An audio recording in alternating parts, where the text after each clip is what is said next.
Introduction.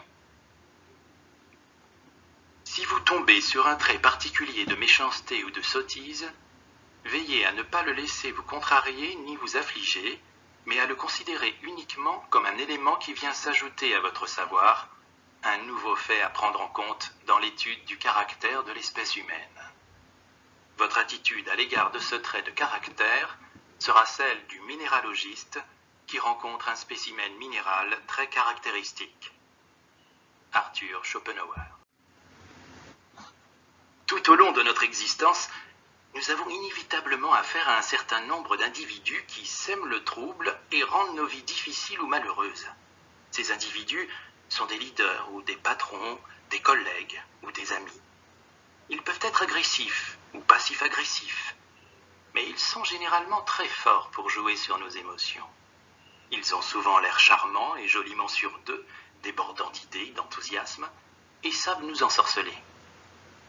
Il est trop tard lorsque nous découvrons que leur belle confiance est irrationnelle et leurs idées défectueuses.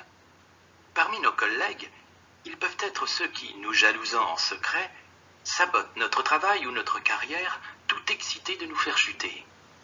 Ou nous découvrons, à notre grand désarroi, que ce sont des profiteurs qui ne pensent qu'à eux et auxquels nous servons uniquement de marchepied. Ce qui se passe forcément dans ce genre de situation, c'est que nous ne nous attendons pas à un tel comportement et sommes pris au dépourvu. Souvent, ces individus nous assomment avec de faux prétextes brillamment élaborés pour justifier leurs actes ou trouvent des boucs émissaires bien commodes. Ils savent comment nous embrouiller et nous entraîner dans un scénario qu'ils maîtrisent à la perfection. Certes, nous pourrions protester ou nous mettre en colère, mais au fond, nous nous sentons assez démunis. Le mal est fait. Et puis, un autre individu du même genre entre dans notre vie et l'histoire se répète. Nous constatons souvent un sentiment similaire de confusion et d'impuissance par rapport à nous-mêmes et à notre propre comportement. Par exemple, nous disons brusquement quelque chose qui choque notre patron, notre collègue ou notre ami. Nous ne savons pas très bien d'où vient cette parole blessante, mais nous nous en voulons de voir qu'une colère ou une tension intérieure s'est déchargée d'une manière que nous regrettons. Ou nous nous lançons avec enthousiasme dans un projet pour nous apercevoir après coup que c'était stupide et une terrible perte de temps. Il nous arrive aussi de tomber amoureux d'une personne qui n'est justement pas le genre de personne qu'il nous faut, et nous le savons pertinemment, mais c'est plus fort que nous. Nous nous disons à nous-mêmes, mais bon sang, qu'est-ce qui m'a pris ?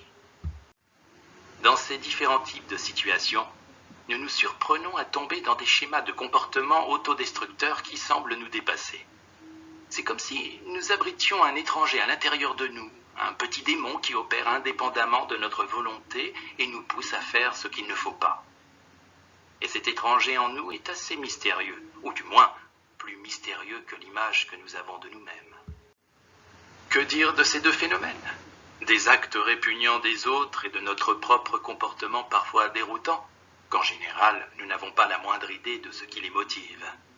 Certes, nous pouvons nous accrocher à des explications simples comme « cet individu est mauvais, c'est un sociopathe » ou « quelque chose s'est produit en moi, je n'étais pas moi-même ». Mais ce genre de description toute faite ne permet pas de comprendre quoi que ce soit et n'empêche pas la répétition des mêmes schémas.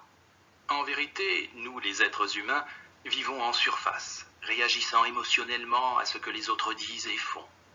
Nous nous forgeons des opinions de nos semblables et de nous-mêmes assez simplistes. Nous nous contentons de l'histoire la plus facile et la plus confortable à nous raconter.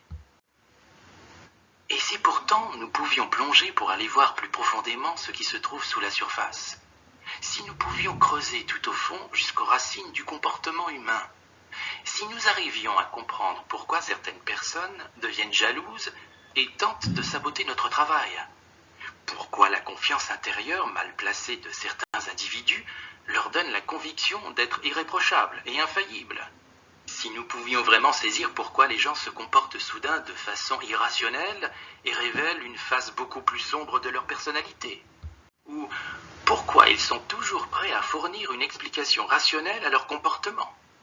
Ou pourquoi nous nous en remettons constamment à des leaders qui sollicitent les aspects les plus vils de notre nature. Oui, qu'adviendrait qu'adviendrait-il si nous pouvions regarder tout au fond des êtres et juger leur caractère pour éviter de recruter les mauvaises personnes et nous protéger des relations personnelles qui nous sapent émotionnellement? Si nous comprenions véritablement les racines du comportement humain, les personnalités les plus destructrices auraient beaucoup plus de mal à continuer d'agir comme elles le font. Nous ne serions pas aussi facilement séduits et trompés. Nous serions capables d'anticiper leurs sales tours et leurs manipulations et ne serions pas dupes de leurs faux prétextes. Nous ne nous autoriserions pas à nous laisser entraîner dans tous leurs scénarios, sachant d'avance que c'est de l'intérêt que nous leur manifestons qu'elles dépendent pour nous contrôler. Finalement, nous leur confisquerions définitivement leur pouvoir grâce à notre faculté de sonder les profondeurs de leur personnalité. Et nous, que se passerait-il si nous pouvions regarder à l'intérieur de nous-mêmes pour y voir la source de nos émotions les plus perturbantes, comprendre pourquoi elles déterminent notre comportement et vont souvent à l'encontre de nos propres désirs? Que se produirait-il si nous savions pourquoi nous sommes tellement poussés à désirer ce qu'ont les autres ou à nous identifier à un groupe au point de mépriser ceux qui n'en font pas partie? Si nous pouvions découvrir pourquoi nous nous mentons sur ce que nous sommes ou repoussons les autres sans le vouloir? Être en mesure de comprendre plus clairement cet étranger en nous nous aiderait à nous rendre compte que ce n'est pas du tout un étranger, mais bel et bien une part de nous-mêmes. Et que nous sommes bien plus mystérieux, complexes et fascinants que nous ne l'imaginions. Et avec cette nouvelle conscience, nous serions capables de rompre avec les schémas négatifs de notre vie, de cesser de nous trouver des excuses et de mieux contrôler ce que nous faisons et ce qui nous arrive. Acquérir une telle lucidité sur nous-mêmes et sur les autres pourrait changer le cours de nos vies de bien des façons. Mais débarrassons-nous d'abord d'une idée reçue selon laquelle notre comportement est largement conscient et volontaire. En effet, imaginer que nous ne contrôlons pas toujours nos actes est assez effrayant, mais c'est la réalité. Nous sommes à la merci de forces qui, au plus profond de nous-mêmes, déterminent notre comportement et agissent à notre insu. Nous voyons les résultats, nos pensées, nos humeurs et nos actes.